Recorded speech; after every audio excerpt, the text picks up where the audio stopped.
y llamando a la familia, un llamado de atención a las personas que tienen adultos mayores, a las personas que tienen menores de 5 años, a que tengan medidas de prevención, a que hagan la vigilancia de estas personas, porque la mayoría de los accidentes ocurrían entre menores de 5 años y mayores de 65. ¿Okay? Exacto.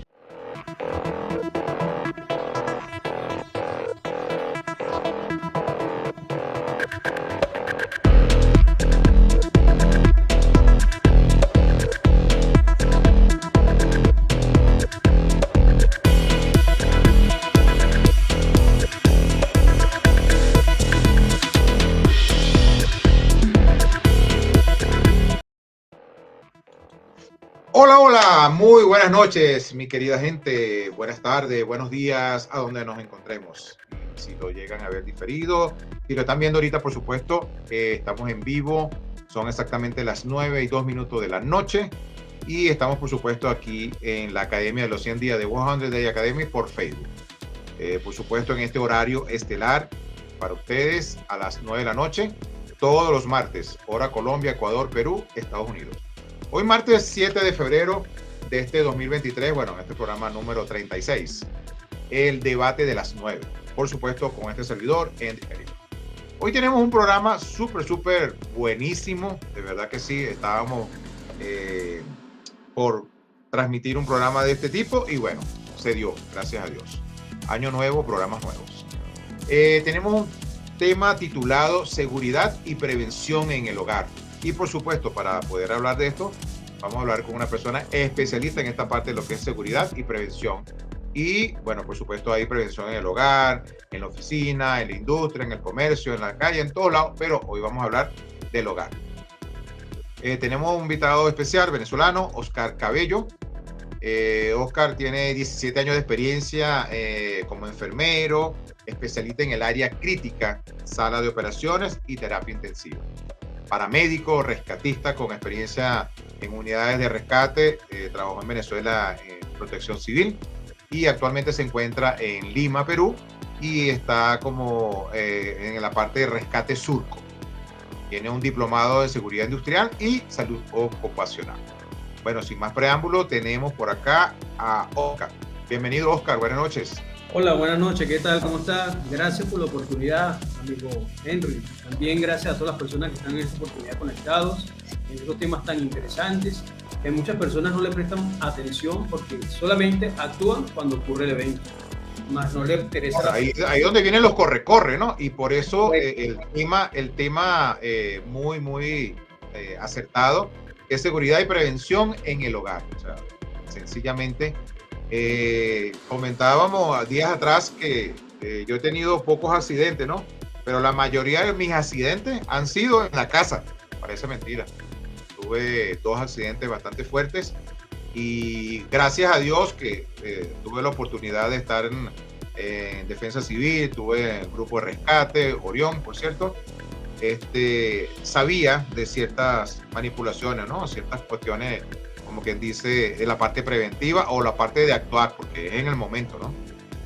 Entonces, bueno, mira, ¿qué nos pudieras decir? Fíjate que nosotros hicimos como una especie de tema, ¿no? Muchos accidentes, muchos accidentes que pueden ocurrir, pero vamos a hablar de la parte preventiva. ¿Qué podemos prevenir, por ejemplo, en el hogar? No sé, pudiéramos comenzar como tener las instalaciones de gas, si trabajamos con gas, trabajar las instalaciones de la cocina en buen estado y por ahí nos podemos entender un poquito más. Eso es correcto. Podemos comenzar para mencionar que la mayoría de las veces cuando a la gente se le habla de seguridad, en el hogar específicamente, tienen una visión focal en hablar de seguridad física. ¿Okay? Tomando en cuenta un sistema anti-intruso, un sistema anti-actos vandálicos, ante cualquier otro tipo de amenazas, más no tomamos en cuenta los riesgos internos, ¿no? Y automáticamente cuando nos dice seguridad, bueno, mira, cámaras y qué sé yo, vidrios blindados, cercos eléctricos, todo esto. Correcto, sí. Es más, justamente hace unos años me ocurrió aquí en Perú, cuando se hablaba de seguridad industrial. Tú hablabas de salud ocupacional, seguridad industrial, y ellos enfocaban ese tema en ese tiempo, era que tú ibas a trabajar de seguridad física en una industria, en una empresa. El guardia, el vigilante, pues. vigilante, vamos de guachimán, como hacen en otros países, le dicen en Venezuela. Pero es por el mismo tema de que las leyes están inscritas en todos los países a nivel nacional, a nivel supraconstitucionales, porque son con respecto a la salud, esas leyes que son de salvamento, de seguridad en salud, ¿no? Lo que tiene relación con eso son leyes supraconstitucionales que están por encima de la constitución del país porque prevalece el derecho a la vida, ¿okay? Entonces, acá en Perú, como en Venezuela, también están escritas sus normas técnicas, sus leyes, sus decretos especiales, pero muy pocos le toman acción, muy pocos los patronos toman en cuenta lo que es la seguridad industrial, en este caso seguridad ocupacional o seguridad en el hogar. Y tiene mucha relación, quizás muchos pensarán, no, eso no tiene nada de relación a una industria o una empresa. Es que es como el tema de que la disciplina y la educación viene de casa. El tema de lavarse las manos, ¿dónde viene? De papá y de mamá, de la casa, ¿ok? Cuando tú vas a otro lugar, ya tú llevas esa disciplina, ya tú llevas ese adiestramiento, ese entrenamiento de lavarte las manos. Entonces, si nosotros desde el fondo, desde vamos a decirlo así, desde el centro de nuestro hogar, en nuestra casa, no tenemos las medidas de prevención y de seguridad, así vamos a hacer en la empresa, así vamos a hacer en el trabajo, así vamos a hacer en el estudio, etc. Mira, fíjate que por estadísticas, vamos a hablar en este tema de Colombia, hace poco sacó un boletín oficial, ahorita el 2022 del año pasado, pero culminando el año, mencionando y llamando a la familia, un llamado de atención a las personas que tienen adultos mayores, a las personas que tienen menores de 5 años, a que tengan medidas de prevención, a que hagan la vigilancia de estas personas, porque la mayoría de los accidentes ocurrían entre menores de 5 años y mayores de 65. ¿Okay? Si vamos a algunos temas de España, en España tenían unas estadísticas por FUCA, por una página de estadísticas que mencionaban que la mayoría de los accidentes ocurrían también en esta edad etaria e incluía a las mujeres amas de casa de 45 años, que eran las edades promedio. Ahora, si vamos a nivel mundial, a nivel de estadísticas internacionales, podemos darnos cuenta que la mayoría de los accidentes ocurren área de casa, primero, cocina, segundo, baño, tercero, dormitorio y de cuarto hablamos de la sala de la casa. ¿Ok? Ocurría ya te ha priorizado, ¿no? La cocina, obviamente, bueno, está la licuadora, artefactos eléctricos, todo esto, la cocina. Las personas que de repente se resbalaban entrando a la ducha y tenían un jacuzzi, habían accidentes de inmersión, o que estaban hablando por teléfono y estaban sumergidos en el agua, tenían una electrocución. Los niños que de repente pasaban a la cocina se cortaban porque tenían acceso a los cuchillos, entre otros objetos cortantes. Entonces, hay un 62% de los accidentes en los baños, salas de baño, y un 70% de los accidentes originados en la cocina. Productos inflamables en los gabinetes, cerca de los cilindros de gas o balones de gas, como se le puede decir, o bombonas de gas, dependiendo del país. A veces, Oscar, nosotros como padres, claro, yo tuve la oportunidad de estar joven, estuve en esta parte de rescate y todo esto, y toma ciertas precauciones, pero normalmente la persona que no tiene conocimiento de esto, podemos tener en la cocina el famoso repelentes, podemos tener cualquier cantidad de químicos, podemos tener queroseno, podemos tener thinner, porque lo almacenamos en la parte de abajo, ¿no? Y ahí no hay peligro. Y no se sabe en qué momento puede haber ese peligro. E incluso la parte de la ingesta de los niños menores, muy menores, de 1 añito, de 2 añitos, que apenas están comenzando a caminar y de repente agarren un perol de cloro y lo agarren por intuición normal, que se lo van a beber, lo llevan a la boca y bueno, ingesta de alcohol, de cloro, de cualquier cantidad de químicos. ¿Y cuántas catástrofes no han habido por eso? Sí, bueno, fíjate que los productos inflamables o gases inflamables o que producen un fuego, normalmente las personas lo tienen en las cocinas. No sé por qué, no debiese, por el tema que ya sabemos del grado de calor que se concentra, los riesgos que pueden haber. Y muchas personas le hablan a los niños y le dicen, porque mira, es un tema que de repente hasta nosotros mismos sin querer, por ignorancia, hemos pecado en decirle esto a los niños. Tómate esto, en el caso de los medicamentos, porque hay gente que también tiene medicamentos en la cocina. Sí, entonces, sí, parece ser que la cocina, por el tema de tener almacenamiento y vamos a decir, el closet y este tipo de cuestiones, se almacenan de todo, pintura, de todo. Sí, y justamente los niños muchas veces volvemos al mismo punto, en el orden de las prioridades, pero aquí tomamos en cuenta en primer lugar la cocina y otro el cuarto. Los niños van a agarrar los medicamentos menores de 5 años porque la mamá le dijo, tómate el medicamento que este sabe a caramelo. Tómate este medicamento que este sabe a chicle. Y muchos de los medicamentos ahora para los niños de uso pediátrico tienen sabores a fresa. Sí, no. Hoy día, bueno, pues esos remedios. Entonces ahí viene muy lejos, el aceite de hígado de bacalao, cuando yo lo tomé, aquellos años, y ahorita sabe a había que fresa. comer toda la casa para no bebérselo. Si te atrapaban, bueno, estabas cansado, tenías que tomártelo. Ahora no, ahora tiene sabores a chicle, a cereza, a fresa, entre otros, ¿no? Estos son temas, mira, fíjate que hoy vamos a abordar temas extremadamente importantes que yo creo que con uno solo de ellos podríamos hacer un programa completo y todavía quedaría material, o sea que aquí hay mucha tela que cortar. Aún así vamos a tocar muchos temas básicamente para no profundizar, porque se nos iría todo en un solo tema cuando... No, en una hora es imposible poder dar todo. Por eso, bueno, mira, fíjate que podemos tomar como medidas preventivas. Primero, vamos a hacernos cuenta que estamos ingresando o que vamos a comprar una casa o que vamos a fabricarla. Tomar en cuenta el tipo de material de construcción, qué garantías tenemos, ¿ok? Si es una vivienda prefabricada, la que nos estamos mudando, alquilado, entre otros, estamos comprando, llevar un especialista, ¿okay? Que no haga una supervisión de cuántas grietas tiene, cómo está el techo, cómo están las vías de escape, cómo están las salidas de emergencia. Por ejemplo, aquí en Perú, y como tú viviste aquí en Perú sabes que es así, las medidas de seguridad muy pocas existen, a medida por lo menos de las casas multifamiliares. Las escaleras en términos generales, un 90% aquí en Perú son de metal y en forma de caracol. Y no te cabe el pie porque son unos peldaños muy pequeños. La salida de emergencia de las puertas en un 85-90% también abre en sentido contrario. O sea, en vez de abrir en sentido hacia afuera, hacia la calle, abre más rápido. Entonces ya ahí vamos viendo cómo se violan las normas de prevención, de seguridad, cómo no se toman en cuenta las leyes, las normas técnicas de construcción, entre otras, ¿no? Y eso ya por allí ya tenemos un riesgo elevado. O sea, sabemos que el riesgo como terminología está presente en todas las condiciones del ser humano, donde tú te encuentres. Ejemplo, si estamos aquí sentados por mucho tiempo y tenemos de repente algún tipo de problemas cardiovasculares, tenemos riesgo de ¿qué? De un ACV, que se traslade un trombo por estar tanto tiempo sentado, por falta de actividad física, entre otras, ¿ok?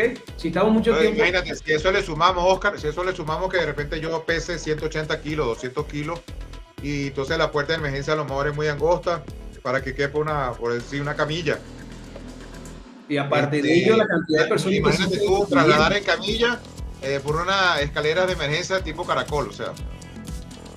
Ocurre. Entonces, ponte a ver, la cantidad de personas que viven en una vivienda, salgan corriendo, ¿ok? Sin saber, ¿no? Sino que, por ejemplo, movimiento telúrico, terremoto, sismo, como le queramos llamar dependiendo del país, porque hay palabras que de repente se entienden en un país de una manera y en otro país se entiende de otra. Vamos a hablar de movimiento telúrico para no comprometernos dependiendo del país que nos estén viendo. Salen corriendo la cantidad de personas, chocan con la puerta, empiezan a empujar, pero la puerta abre en sentido contrario. Hay una persona con habilidades especiales, nadie se acuerda de sacarla, no pueden sacarla por la puerta. Si la persona está encamado, ¿cómo hacen para sacarlo por una escalera caracol angosta? Una persona obesa de repente no cabe en la puerta, porque he visto estructuras acá, edificaciones con una puerta que es menos de 1,20 metros de ancho. Y de repente la persona porque lo he vivido, personas que viven allí, que salen cuando uno toca la puerta, es una persona con una masa protuberante de masa muscular. Entonces tú te pones a ver y evaluar y dices, bien, en caso de una emergencia, esto está complicado, ¿no? Ahí en esa emergencia dice, sálvese que pueda. O sea, lamentablemente es así. Así como eso hay muchas otras cosas, por lo menos barandas flojas, barandas que no están bien fijas, por las mismas escaleras o de algunas ventanas, ¿ok? Con cristales rotos, etcétera. O sea, son muchas medidas que tenemos que prever o cambiar, mejor dicho, para evitar unas lesiones a futuro. ¿Por qué? Porque no hay mejor atención de emergencia que tú puedas realizar que una prevención. Es claro. muy La parte difícil que puedas preventiva tener es protección. primordial. La parte preventiva es primordial. Pero Eso, fíjate, al comienzo me comentabas de un porcentaje, ¿no? De la mayoría de los accidentes, el 70%, si no me equivoco, me dijiste que en la cocina, pero qué podemos prevenir en la cocina? En el caso de, por ejemplo, tenemos una cocina de gas.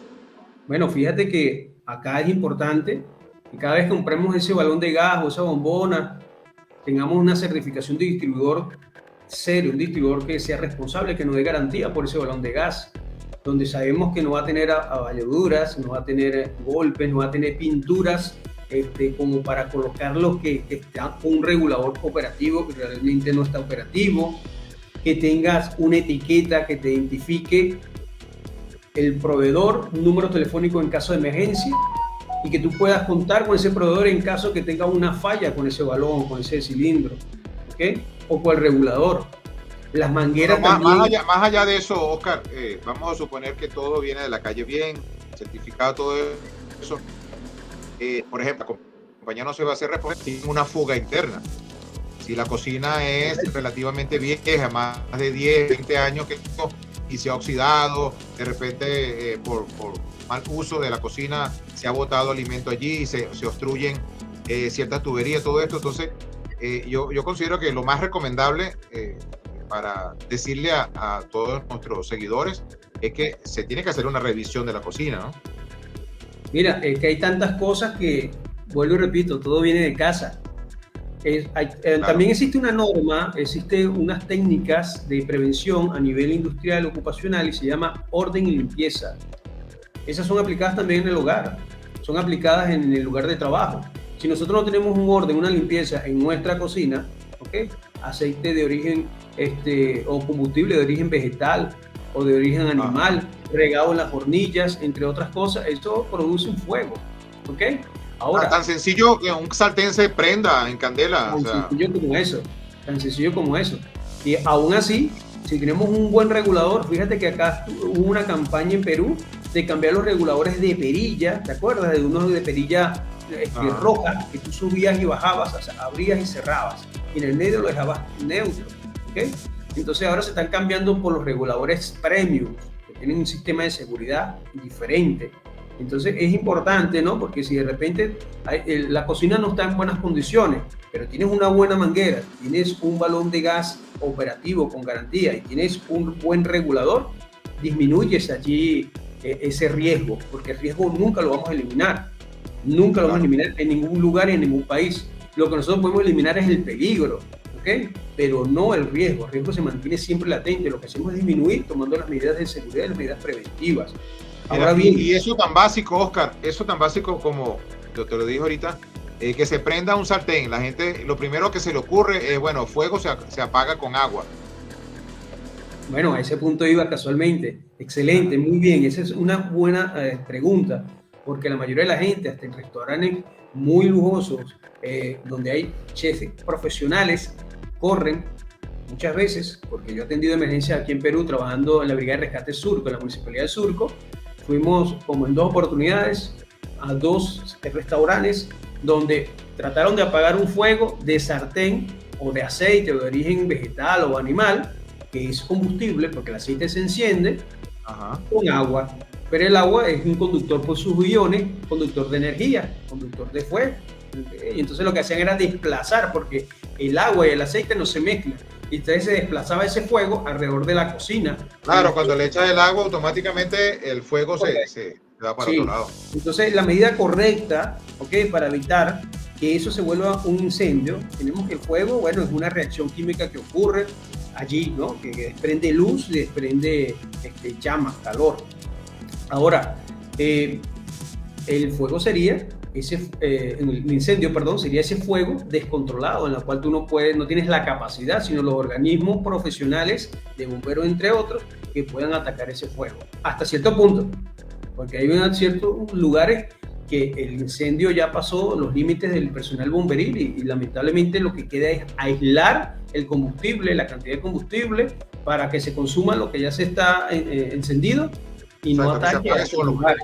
Se apague solo. Entonces, como me estabas preguntando, la manera correcta, en el caso de una olla, de un sartén, es que podemos agarrar un trapito, ¿ok? Una manta, un paño, humedecerlo, ¿ok? Y tapar ese sartén, tapar esa olla. ¿Por qué? Porque allí aislamos uno de los componentes del fuego.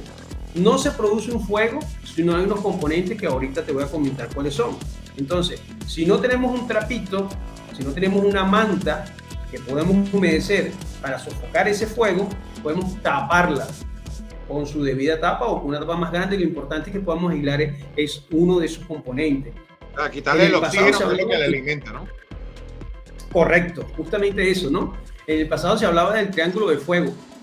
Hoy en día ya está comprobado que no son 3 elementos, que son 4 elementos, ¿ok? Uno de esos elementos es el oxígeno. El oxígeno se mantiene en el medio ambiente en una concentración de un 21%. Solamente necesitamos un 16% para que pueda propiciar un fuego, ¿ok? Entonces ya tenemos el primer componente, el fuego. El segundo componente sería el material combustible.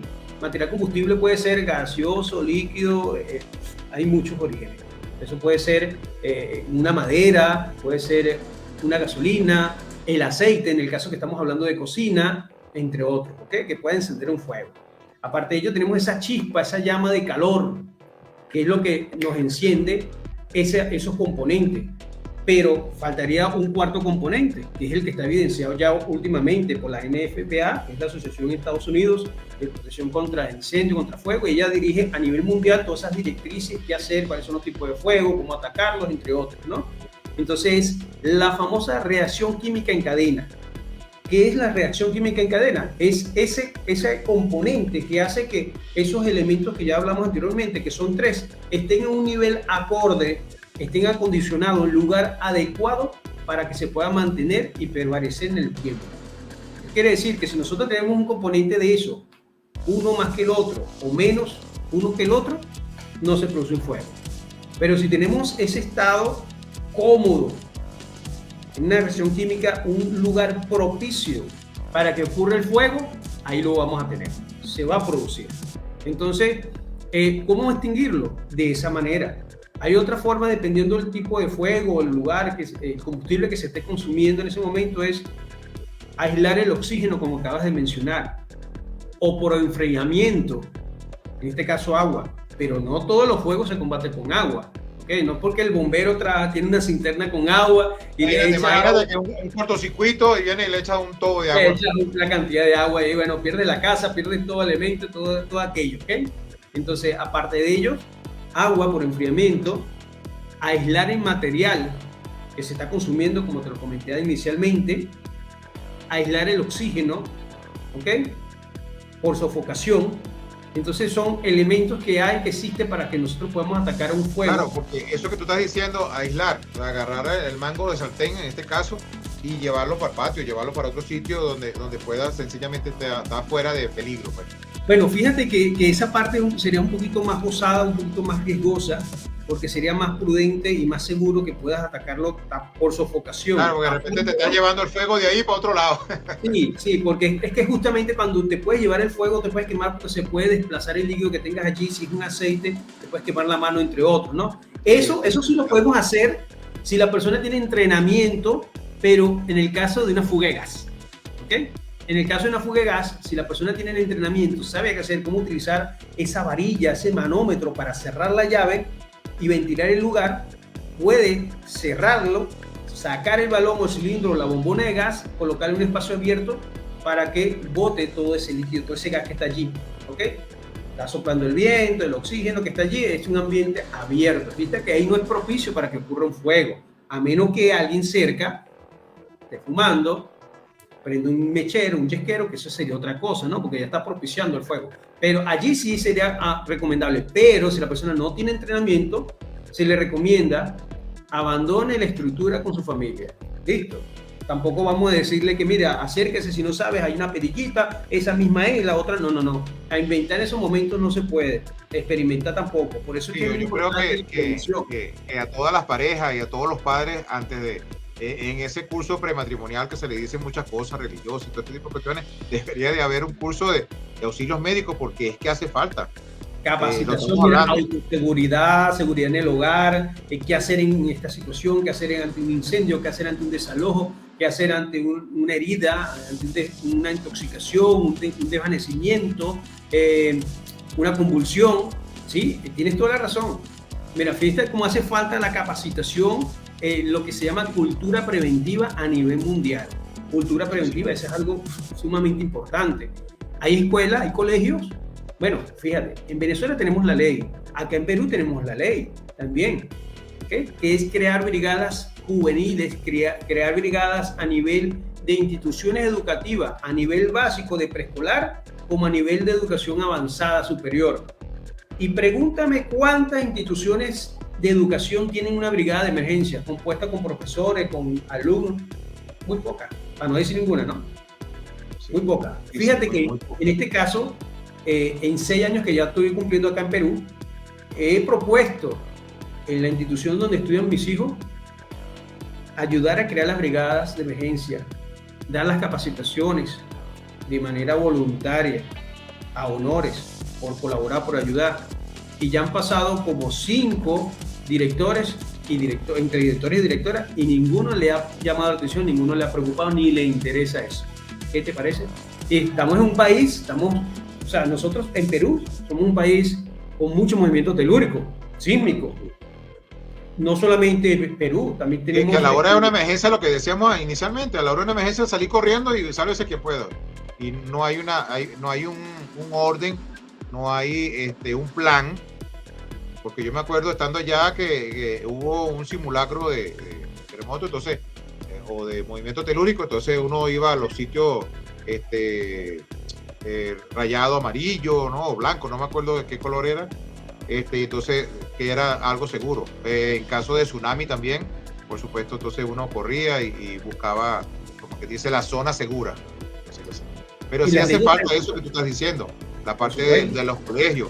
En muchos países, sobre todo los países asiáticos, en caso de tal cosa, ya los niñitos saben para dónde tienen que agarrar y que se van uno detrás del otro en fila india y van hacia afuera.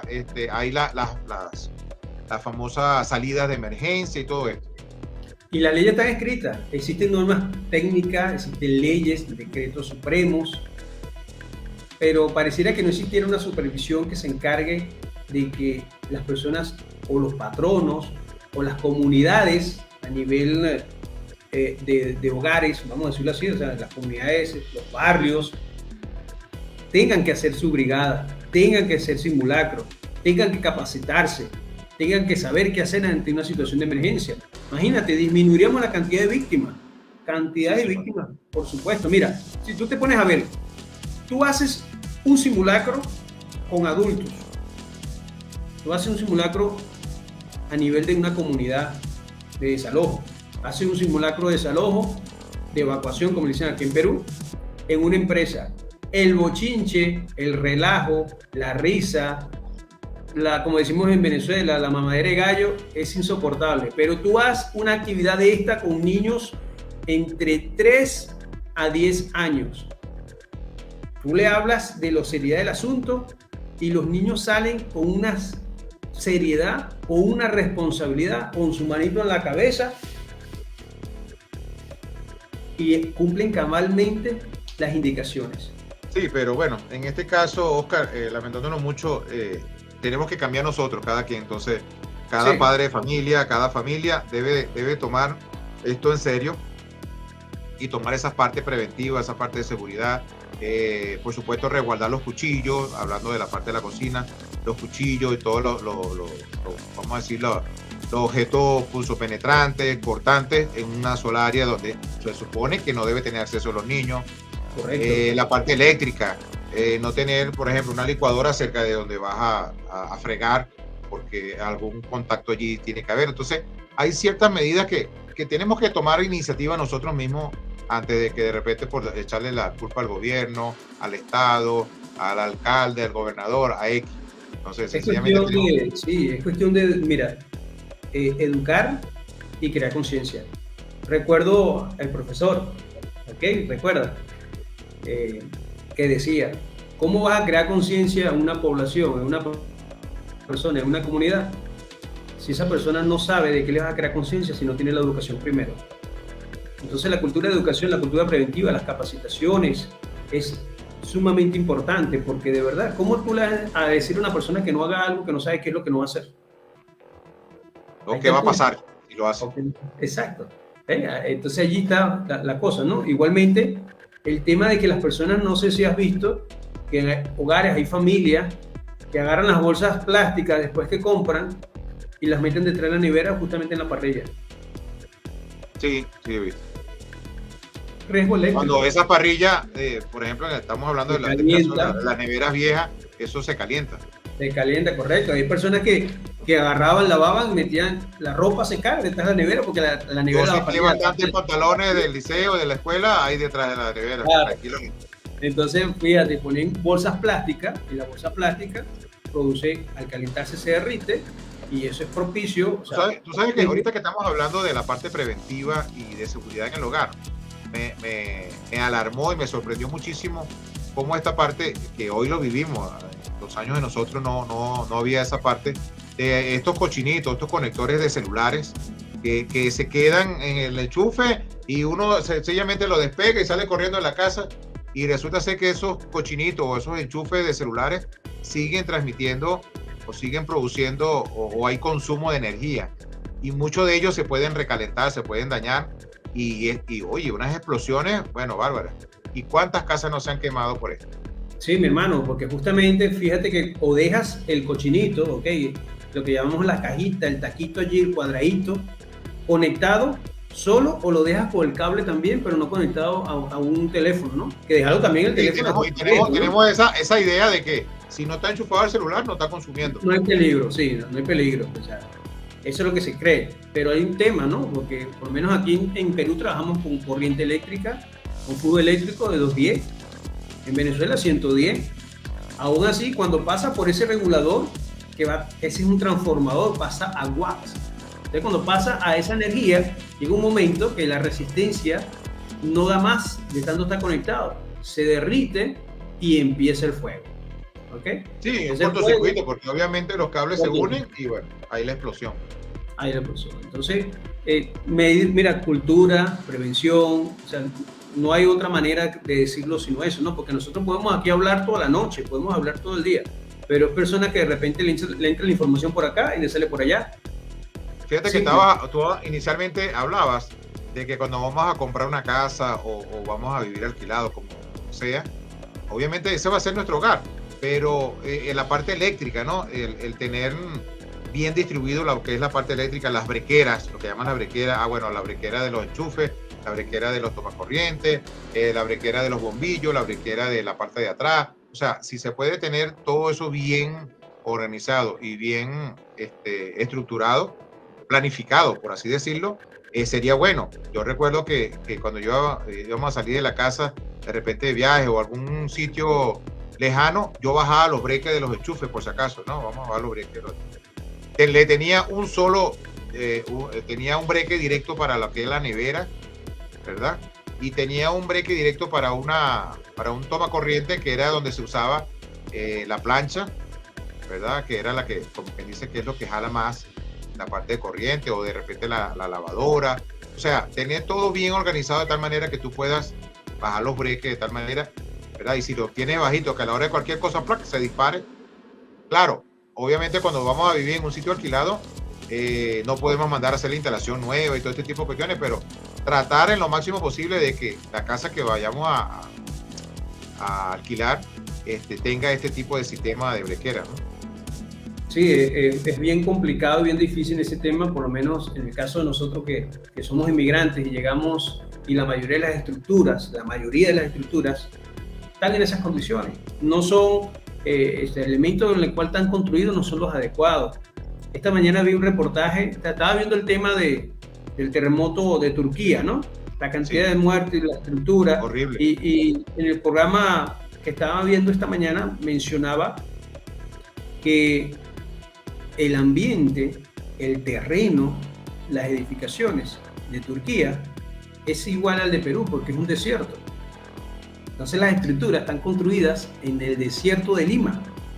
Y en caso bueno, se está esperando acá en Perú entre 7,5 a 8 grados en la escala de Richter, un gran terremoto o hasta más. Entonces, un 70% de los edificios no son sismorresistentes. Entonces, tú te imaginas esa situación. El 70% de las edificaciones en Perú. Y estamos hablando no solamente de los conos, porque si hablamos de los conos, pero todavía. Estamos hablando del centro de Lima. El centro de Lima, que para completar, está entre dos placas tectónicas, que es la sudamericana y la de Nazca. Y no solamente eso, sino que Lima está rodeada por la costa. Y tenemos el alerta de tsunami. Ahora, sí, yo estuve allá y hubo es bien complicado, ¿no? Sí, definitivamente hay que estar informado y hay que educarse. Sí.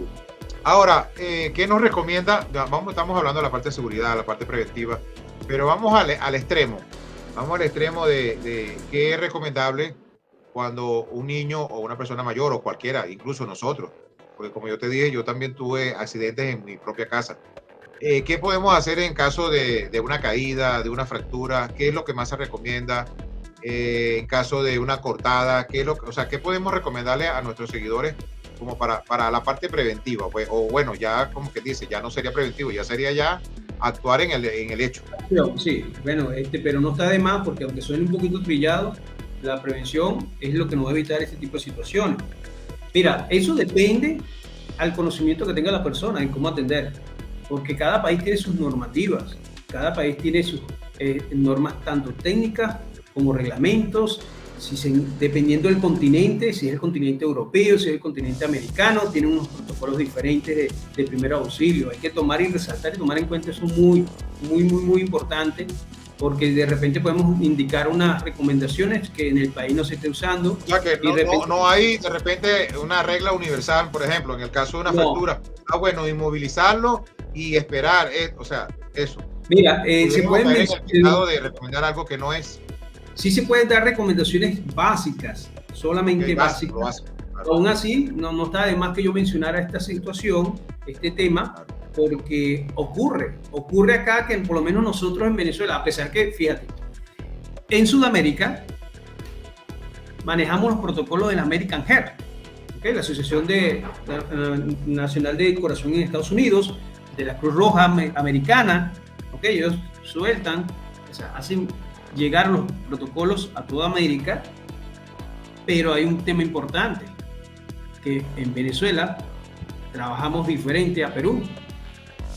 Los temas de primer auxilio se manejan diferente. Está la norma, por lo menos en Venezuela, la norma de botiquín, la norma 3478, ¿okay? La Covenin. Aquí en Perú tenemos la norma técnica peruana, ¿okay?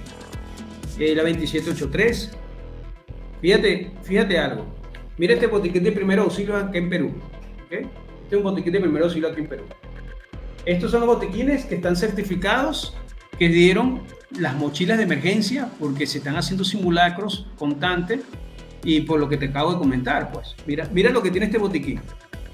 Alcohol, algodón, agua oxigenada, curita, un vasito de árnica, o sea, un envasecito con árnica, esparadrapo, que es adhesivo, vendas gasas y una navaja, scooter. Eso es lo que tiene esto. Cuando hablamos de árnica, estamos hablando para una pomada, algo para los dolores, ¿no? Para gotas, unas goticas, así como un colirio para ojo de árnica, para los golpes, para la inflamación. Ese es el botiquín de acá de primer auxilio. El botiquín de Venezuela viene mucho más completo, ¿ok? Ahora, si de repente vamos a Colombia, que Colombia tiene la que es la seguridad industrial y salud ocupacional muy bien, es uno de los países en Latinoamérica que tiene la seguridad industrial muy en alto. ¿Okay? Fíjate que yo trabajé en Sanitas Venezuela, Sanitas Internacional, como capacitador a nivel de salud ocupacional en Venezuela, y todos los gerentes eran colombianos.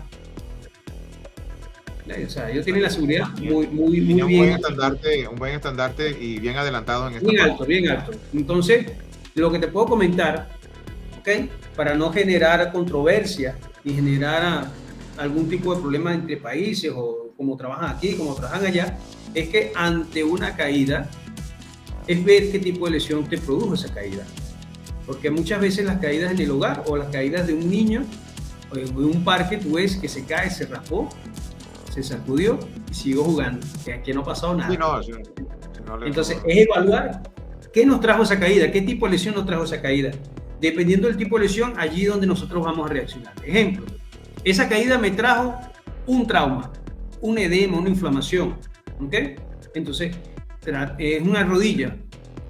Tratar de inmovilizar sin apretar, porque si apretamos con la venda o apretamos con un trapito o con una cinta, podemos cortar la circulación.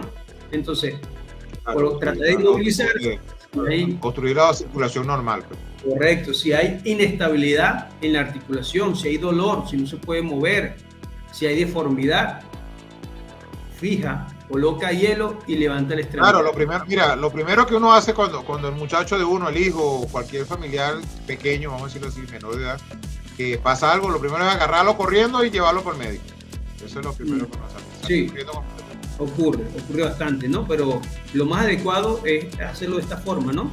O sea, cayó, inflamación, mucho dolor, no hay estabilidad en la articulación, no puedes caminar. Ni siquiera una evaluación, ¿no? Hay que hacer una evaluación. Ahora, ante todo, a nivel básico, a nivel avanzado, a nivel de profesionales de la salud, rescatadores legos, como dice la publicación del American Health, en caso de un paro cardíaco, las personas que son allí, que están presenciando, que son rescatistas presenciales, no porque sean profesionales de esa área, sino solamente porque están en el momento y atendieron, ya eres un rescatista, pero no tienes conocimientos avanzados de primer auxilio, sino de repente básico, o escuchaste, o viste una publicación, viste una charla, la escuchaste, viste un programa que te dijeron en caso de que ocurra esto, haga esto y salva la vida de la persona. Entonces, esa persona lo que debe hacer es evaluar el lugar de la escena, porque de repente tú no sabes si te acercas a ayudar a salvar a esa persona que se cayó en la casa y se cayó porque había un líquido en el suelo, pisó y resbaló, y el que viene a rescatar, familiar, lo pisa y ya hay 2 lesionados.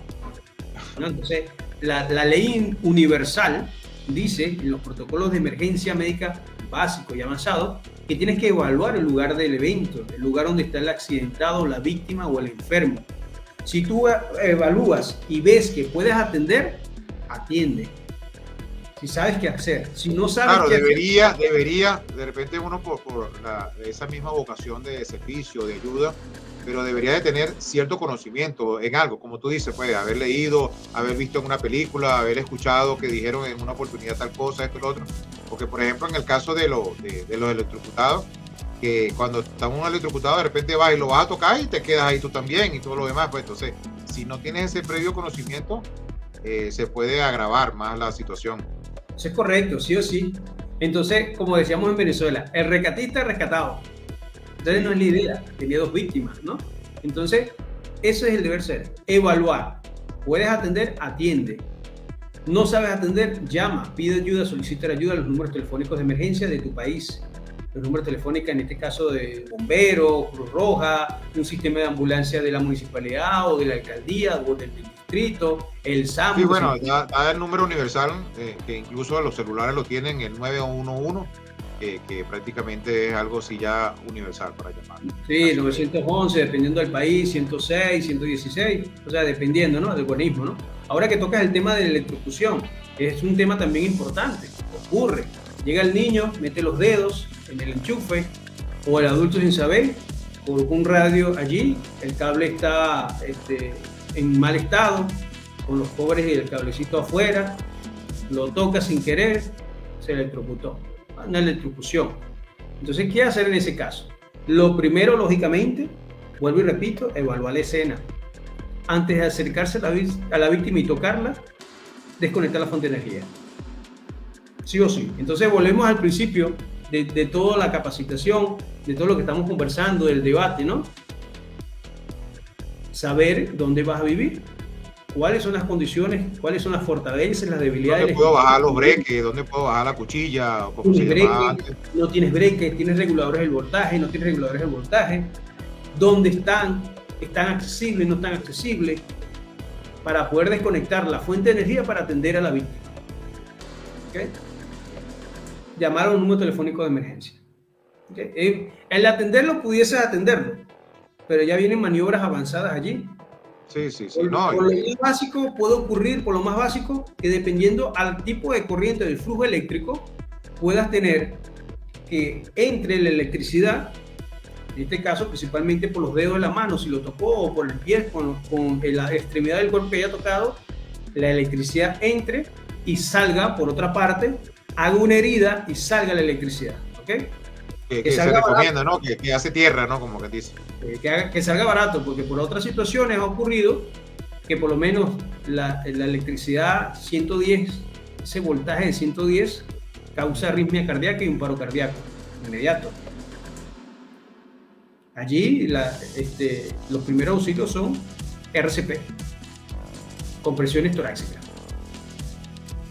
de insufarto. Por supuesto, primero evaluando la escena, desconectando la fuente de energía y pudiendo atender a la persona si sabe atender. Claro, ya esto es algo más avanzado.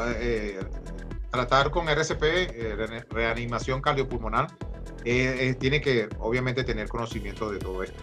Sí, pero fíjate que Estados Unidos hizo un programa y difundió esa información que para que las personas no se enredan, y más que todo tuvo muy práctico en tiempo de pandemia. Si no sabe hacer RCP, solamente de compresiones en el pecho. Lugares... Ayuda en algo.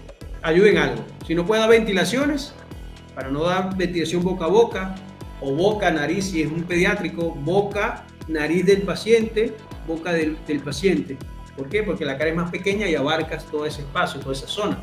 Entonces, línea imaginaria entre los pezones, 2 dedos por encima, ¿ok? En el pecho, en el tórax, ¿ok? En esta zona. Compresiones indiscutiblemente, seguidas. Oscar, indiscutiblemente que debemos tener cierto conocimiento. Definitivamente. Hay que leer, hay que ver programas. Hoy día, gracias a Dios, si ustedes ponen en YouTube RCP, bueno, van a aparecer 10.000 videos de cómo hacer RCP, cómo hacer esto, las recomendaciones. En caso de una fractura, por supuesto, ahí te va a aparecer las recomendaciones universales, ¿no? Estamos hablando. En caso de electrocutado. Incluso, mira, nosotros estábamos haciendo, me acuerdo yo que estaba en el grupo Rescate, estábamos haciendo el curso de auxilios médicos. Era una Semana Santa, recuerdo yo, y la mamá de uno de los compañeros estaba haciendo una carne, una cuestión, y se ha atragantado un pedazo de carne en la garganta. Y entonces nosotros estábamos por allá y escuchamos los gritos, ¡ay! ¡Ay! Y o sea, llegar en el momento y aplicar la norma o el procedimiento normal y expulsar el pedazo de carne, ¿no? Entonces, imagínate, tan básico como eso. E incluso si tú estás solo, bueno, recomienda que busques una silla y ponga la mano y te haga tu mismo golpe como para que pulse. Entonces, definitivamente, la parte preventiva, obviamente, también tiene que tener conocimiento, ¿no? Lo de la parte eléctrica, no tener los cuchillos cerca de los niños. Si estás viviendo en un edificio, mira, yo tengo una manía de que, por ejemplo, mi hermana vivía en un piso 9, 10 y tiene la ventana y mismo están los niños pequeños y no, mire, ventana cerrada. Y si no, mandas a hacer un enrejado, eso, lo que llaman pecho de paloma, que los niños de repente no se puedan lanzar por allí, porque mira, hay tanto peligro, que cuando uno es responsable siempre está pendiente de eso, ¿no? No es ser tan extremo, ni ser tan como que dice riguroso, pero sí, o sea, hay que, de la parte preventiva es eso, o sea, prevenir qué pueda pasar en un futuro. Y fíjate que tomando en cuenta lo que estás comentando, todas esas medidas de prevención es dependiendo a nuestro grado de cultura, a nuestra idiosincrasia y nuestra condición económica, ¿ok? Porque mientras más posición económica, tiene la persona, más objetos peligrosos tiene más cosas, tiene más inmuebles, tiene más artefactos, ¿ok?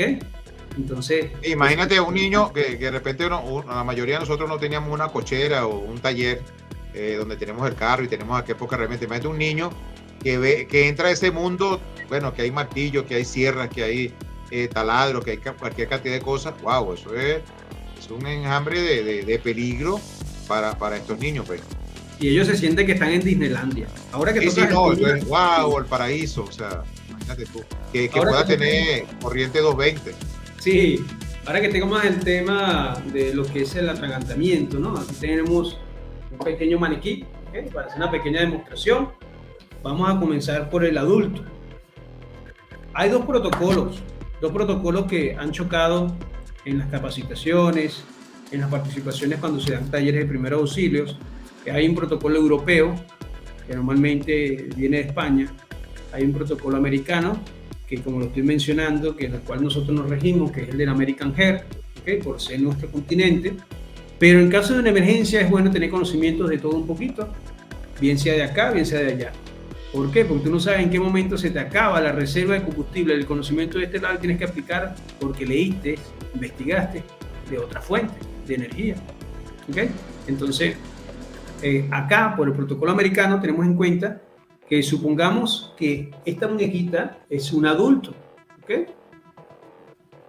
La Cruz Roja Americana indica, recomienda que tú le digas a la víctima que tosa.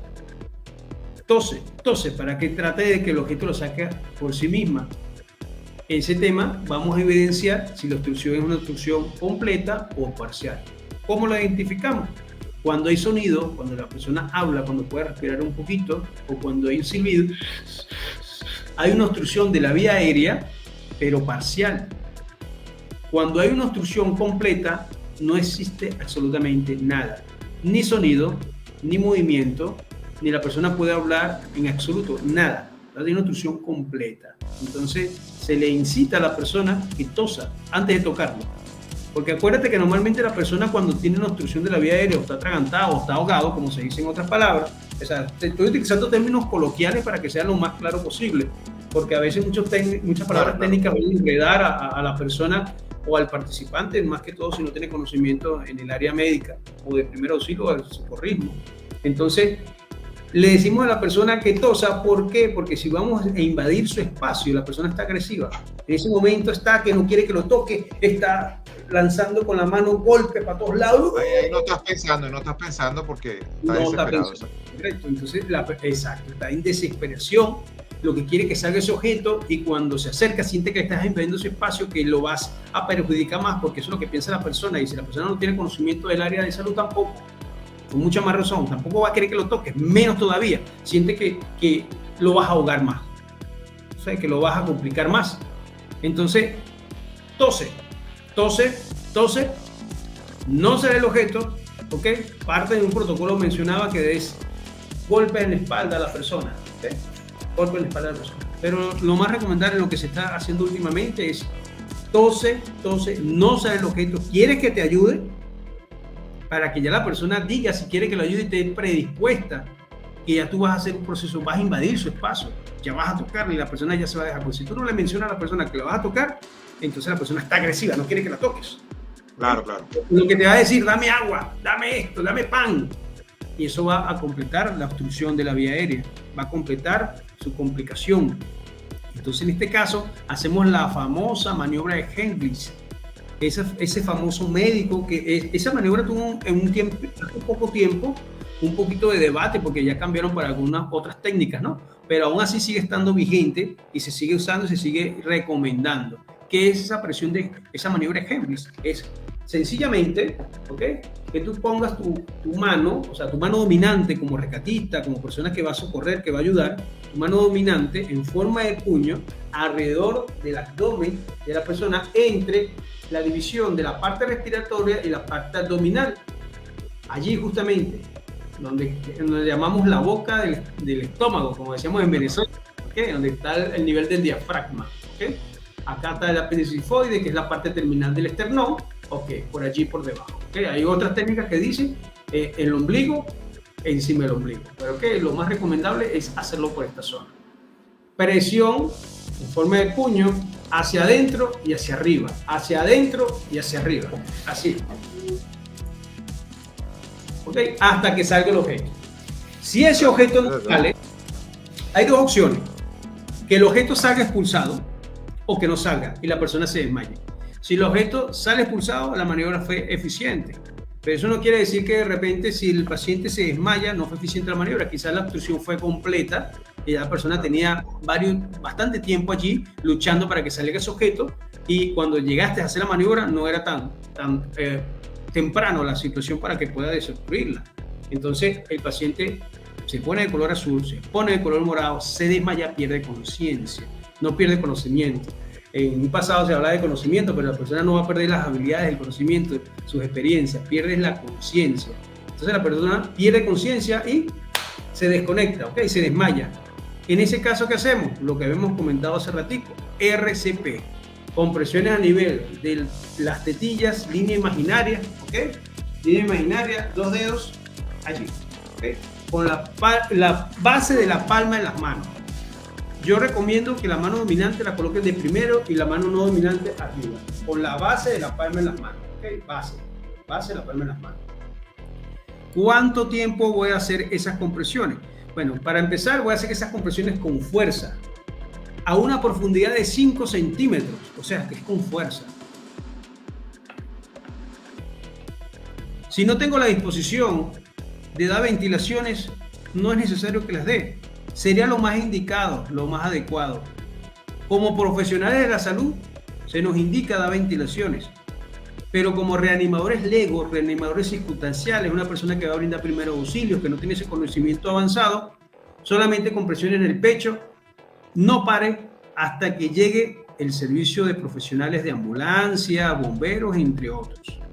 Allí la persona se va a mantener vivo aunque no esté consciente. ¿Ok? Ahora, ¿hasta el momento alguna pregunta? Mira, aparentemente la gente está muy animada, muy, muy concentrada. Aquí Daisy nos da, Cormoto nos da buenas tardes. Hola, Daisy. Hola, Sobeida. Sobeida, buenas noches. Gregory, la bendición. Gregory Terán. Raquel Pérez, una compañera de trabajo en las clínicas Dolorita. Ah, ok. Mi esposa, Natalia Bracamonte. Okay. Buenísimo, buenísimo. Oye, tenemos bastante audiencia hoy, qué bueno. Sí, continuamos con, si no hay una pregunta por allí, primo Jumper, saludo a la familia. Es pasar a la parte de los niños, los recién nacidos. Ana Virginia. Vamos con los bebés. El primo que tiene bebé recién nacido, que están ahorita, los dos primos. Carla, ok, fíjate, en el caso de los niños es un tema que ocurre bastante seguido. Y es que la madre, cuando la mayoría de las veces es primeriza, o simplemente por el cansancio, está dando a amamantar al bebé, al recién nacido, se queda dormida y lo asfixia. Ocurre, ¿ok? También ocurre que dándole el tetero, dándole su biberón, como lo dicen en otros países, o dándole el lactar, sale mucho flujo del líquido y también se ahoga. Ese líquido, bueno, lo estoy diciendo esas palabras, pero no son las palabras correctas, ¿no? Es como para que se entienda de la mejor manera. Ese flujo puede pasar también a la parte respiratoria, puede causar un tipo de infección, una neumonía, entre otros, ¿no? Pero vamos a la parte grave para saber cómo solucionarlo. En el caso de los bebés. Ahora vamos con el tema, ya hablamos del líquido, vamos con que es un objeto fuerte, un objeto o rígido o semirrígido. Está el objeto allí, vemos que el niño no respira, está flácido, no responde. Lo que nos indican las guías, los protocolos es lo siguiente: colocar el niño en posición boca abajo. Colocamos una piernita del niño por la parte externa, una piernita por la parte interna del brazo que queramos, bien sea derecho o izquierdo. Lo colocamos con la situación de gravedad hacia abajo, ¿ok? Así. A nivel de los omoplatos, damos compresiones, 5 compresiones con fuerza. 1, 2, 3, 4, 5. Volteamos al bebé de la siguiente manera. Hay personas que hacen esto y lo voltean. No lo deberíamos hacer porque el objeto, si está saliendo por las presiones que hicimos ahorita, las compresiones a nivel escapular, por gravedad, hacemos esto, vuelve a instalarse por gravedad. Entonces, vamos a voltear al niño en posición boca abajo, con fuerza, que no se nos vaya a caer. Y hacemos, colocamos acá, como si fuese una inmovilización a nivel cervical, a nivel lumbar. Colocamos igualmente sus piernitas, una por dentro, otra por fuera, ¿okay? Para que evitemos que se nos resbale. Sujetamos con fuerza y hacemos las compresiones con índice del dedo índice y medio a nivel torácico, a nivel de la línea imaginaria de los pezones, ¿okay? 2 dedos por debajo. 1, 2, 3, 4, 5, con fuerza. Y vamos a repetir esta situación hasta que el objeto salga, ¿ok? Líquido, sólido, semisólido, o hasta que el bebé pierda el conocimiento. Si el bebé pierde conocimiento, como en el adulto, con la maniobra de Heimlich, que pierde conocimiento y el objeto no sale, ¿ahí qué realizamos? RCP, reanimación cardiopulmonar y cerebral. ¿Cómo lo vamos a hacer un recién nacido? Dependiendo del tamaño del recién nacido, dependiendo del tamaño del niño, ahora lo vamos a hacer, pero vamos a continuar con el lactante, neonato o recién nacido. Lo hacemos de la siguiente manera. Podemos entrelazar nuestros dedos en la parte de la espalda del bebé y hacer las compresiones con el dedo pulgar. 1, 2, 3, 4, 5, 6, 7, 8, 9, 10, 11, 12, 13, 14, 15. Y luego dar ventilaciones, 2 ventilaciones. Cubrimos boca y nariz del niño. 1, 2. No muy fuerte y no más de 10 segundos. La literatura dice 1 segundo. Hay gente que se ha pegado a ventilación con fuerza. Si hace una ventilación con mucha fuerza, los pulmoncitos del niño son pequeños y parte de ese aire que vas a administrar va a pasar a la parte abdominal y el niño va a tener una regurgitación que se llama en otras palabras un vómito. Y vamos a completar la situación. O sea, se nos va a complicar la situación. Entonces, 1 segundo la ventilación. Claro, definitivamente que estamos hablando de un caso muy fuerte y muy particular, ¿no? Sí, es mejor estar prevenido para lo peor, para que no ocurra. Y si llega a ocurrir, sabemos cómo actuar. Entonces, damos esa ventilación, 1, 2, y seguimos con las compresiones. Otra técnica. Supongamos que estamos en una superficie plana, ¿ok? Vamos a utilizar dedo índice y medio en el mismo nivel, ¿ok? De la línea imaginaria. 1, 2, 3, 4, 5. De cualquiera de las dos técnicas, con esta o con esta, si estoy solo, me traslado a un lugar donde existan personas que puedan llamar al número telefónico de emergencia. O yo me traslado a un centro asistencial. Pero voy atendiendo, voy reanimando. Pero vas haciendo, exactamente. Eso es correcto. Porque ¿qué es lo que hacemos la mayoría de las personas? Está ahogado, está ahogada. Corre. Ajá, pero es que no es la velocidad que tú corras. Es la velocidad que tú atiendas a la víctima. Claro. Entonces, allí en esa situación ves la diferencia. El correr pierdes tiempo porque no estás atendiendo. Ahora, si atiendes, si corres, es otra cosa. Si atiendes y otra persona llama, es otra cosa. A los servicios de ambulancia. Así la persona, una persona con un tienes que llamar y tienes que atender todo, es fuerte. Correcto, una persona con paro cardiorrespiratorio, paro cardíaco, mientras esté siendo asistida, o un niño, un neonato, un lactante, un recién nacido, no está muerta. Porque yo estoy creando ese flujo, ese pulso, estoy haciendo el trabajo del corazón cuando yo hago esas compresiones torácicas. Entonces no está muerto. Es importante tenerlo en cuenta porque la persona normalmente sale, lo deja solo y sale corriendo a llamar, a atender, pero ahí pierde tiempo. 1 hora, 2 horas, quizás no llega nunca la ambulancia, quizás no llegan nunca los bomberos. ¿Qué pasa con esa víctima? Muere. En caso de un niño, 2 años, 4 años, 5 años, 8 años, nosotros somos más altos porque somos adultos. Entonces, ¿qué hacemos? Si es un niño, lo que tendremos es que nosotros bajar una rodilla a tierra, arrodillarnos con una pierna o con las dos y hacer la maniobra en el mismo lugar, como si fuese un adulto, entre la parte abdominal y la parte respiratoria, presión hacia adentro y hacia arriba. Claro, para que te llegue, o sea, para tú nivelar la estatura del niño. Correcto, exacto. En caso de, como está preguntando Carla Andreina, de 3 a 5 años, lo hacemos de la misma manera, porque no tenemos la altura del niño o el niño no tiene la altura de nosotros, entonces nos arrodillaríamos detrás del niño y hacemos la presión en la boca del estómago, entre comillas, para que se nos entienda, entre la mitad de la parte respiratoria y la parte abdominal, hacia adentro y hacia arriba, hacia adentro y hacia arriba. Vuelvo y repito, ¿qué puede ocurrir? Que el objeto salga satisfactoriamente, se resolvió la emergencia, o que el niño pierda conocimiento, se desmaye y tengamos que aplicar la RCP. Mira, Oscar, lamentándolo mucho, bueno, llegamos al final del programa. Mira, son temas, de verdad que sí.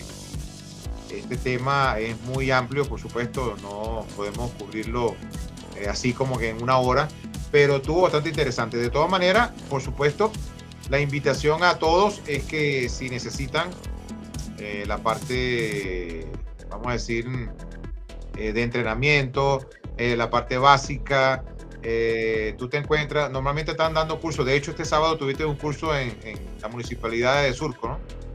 No, estuve por la zona norte de Perú, de Lima específicamente, en San Martín de Porres, con la organización Un Mundo Sin Límite, prestando el apoyo, dando una capacitación, un STAR de primeros auxilios.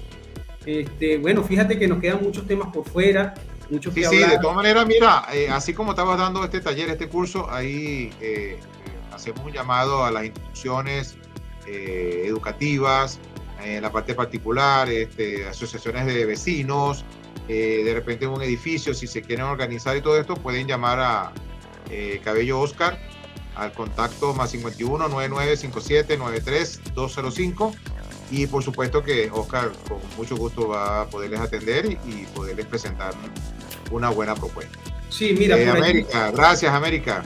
Gracias, un abrazo. Por ahí hay una preguntita que estoy viendo con respecto a terremoto. No sé si nos alcanza el tiempo para aclarar algo rapidito.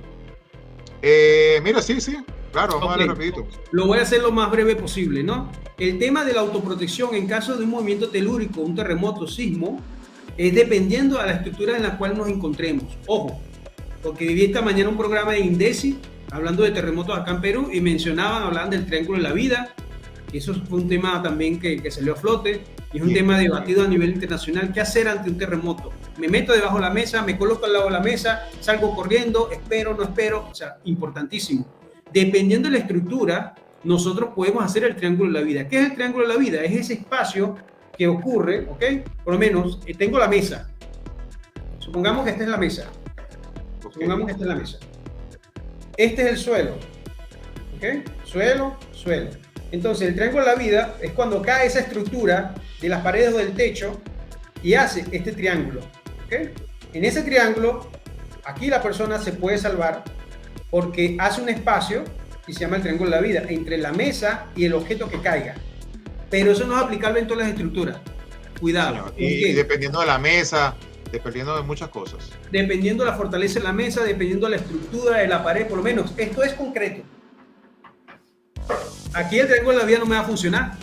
¿Por qué? Porque en el movimiento telúrico se va a romper en pedazos y va a caer como una lluvia de bloques, de cemento, de arcilla, de escombros. Aquí se trabaja mucho con lo que es el ladrillo. En Perú se trabaja mucho el ladrillo. Entonces, te cae un ladrillo en la cabeza, imagínate. Allí no tienes más opción que colocarte bajo la mesa. Ahora, si estamos en un instituto, si estamos en una estructura de madera, de láminas prefabricadas, que caen las láminas completas, ahí sí se hace el Triángulo de la Vida. Ahí sí me puedo proteger de esa manera. ¿Cómo salir? Bueno, está el movimiento telúrico. Me protejo, me agacho. Espero 10 segundos después del movimiento telúrico porque pueden venir unas réplicas. Esperé 10 segundos. Ya paró, no hay réplica. Salgo protegiéndome la cabeza al área segura, por la ruta que ya establecí, por las capacitaciones, por el plan de emergencia de la ubicación, los riesgos, cuáles son las salidas, cuáles son las rutas de evacuación, y llegué a un punto seguro donde se va a reunir la cantidad de personas, ¿ok? Pero siempre protegiéndole la cabeza, con la mochila en la mano. Para eso tenemos la llave cerca de la puerta para poder abrirla, entre otras. Aunque te digo una cosa, Oscar, en un momento de eso, mire, uno lo que quiere es correr, mi hermano. Sí, ocurre. Más que todo, fíjate que yo entré al simulador de acá de INDECI de protección civil, de defensa civil. Aquí en Perú se llama defensa civil, en Venezuela protección civil. Entré a una expoferia en el Ministerio de Defensa de acá de Perú y estaba el simulador, una gandola, un camión, que es la que hace las simulaciones de un terremoto. Entonces, tú te sientes allí, te ponen diferentes niveles y me pusieron en esa oportunidad, en el simulador, 7.8. Imagínate, wow. Tú dices, Dios mío, o sea, yo he vivido acá en Perú, no tanto en Venezuela, Perú que es un país con movimientos telúricos por las placas tectónicas que se mueven constantemente, bastante movimiento, bastante sismo, ¿no? Pero de baja magnitud. Pero cuando tú te sientes en el simulador, que ves que todo te da vuelta y todo se mueve así, literalmente así. ¿Qué pensaste, Oscar? ¿Qué pensaste? No pensaste nada. Tú dices, tanto hablar de capacitaciones de primer auxilio sin haber vivido la experiencia, y cuando vives la experiencia tú dices, esto es fuerte. Y fíjate que acá dan las mochilas de primeros auxilios con este tipo de lámparas, ¿ok? Estas linternas LED, autorrecargables. Te dan tu silbato, te dan tu mochila, tu agua y te dan unas gorras a naranja que tengo acá. Para que pueda ser identificado rápido. Para que pueda ser identificado rápido, ¿ok? Mira, con una cinta reflectiva. Entonces, para culminar con eso, y las alarmas tienen que estar activadas como colocó Gregory por allí. A veces las alarmas no funcionan, las alarmas de humo, los detectores, las sirenas suenan tarde. Entonces, seguridad, protección y capacitación. Bueno, Gregory, gracias de verdad que tenemos hoy un público bastante receptivo. Y bueno, sí, definitivamente, Oscar, estás invitado para una segunda parte, porque es un tema bastante importante, bastante necesario y que puede salvar las vidas de nosotros e incluso la vida de muchas otras personas. Sí, bueno, fíjate que por cada tema que no lo logramos cumplir todo, nos quedan mucha tela que cortar. De primer auxilio nos quedaron muchas cosas por fuera. Sí. De terremotos nos quedaron también temas por fuera. Bueno, hay varios puntos allí que, si Dios quiere, tengamos la oportunidad. No, definitivamente tenemos que hacer 1, 2 o 3 programas más. Sí, seguir compartiendo, sería muy interesante y bien participativo para todos, y son conocimientos que nos retroalimentamos mutuamente y ayudamos a la comunidad a que sepa qué hacer en caso de esa situación de emergencia y disminuimos la cantidad de muertes. Así es. Bueno, gracias nuevamente, Oscar, gracias a todos nuestros seguidores y por supuesto los que lo van a ver de manera ya grabado. Está de más decirles que el próximo martes, igualito a las 9 de la noche en el mismo canal, a la misma hora, vamos a tener otro invitado, y a futuro inmediato vamos a tener también a Oscar en la segunda parte de esta parte de lo que es la prevención, seguridad y prevención en el hogar. Así que buenas noches y Perfecto. Nos estamos viendo. Hasta luego, muchas gracias. Gracias por la oportunidad, gracias a todos los que estuvieron participando, a todos los presentes, gracias por sintonizar. Y este es el espacio adecuado para prepararse, para capacitarse. Y aquí el amigo y su fiel servidor quedo a su orden a lo que necesiten. Chao.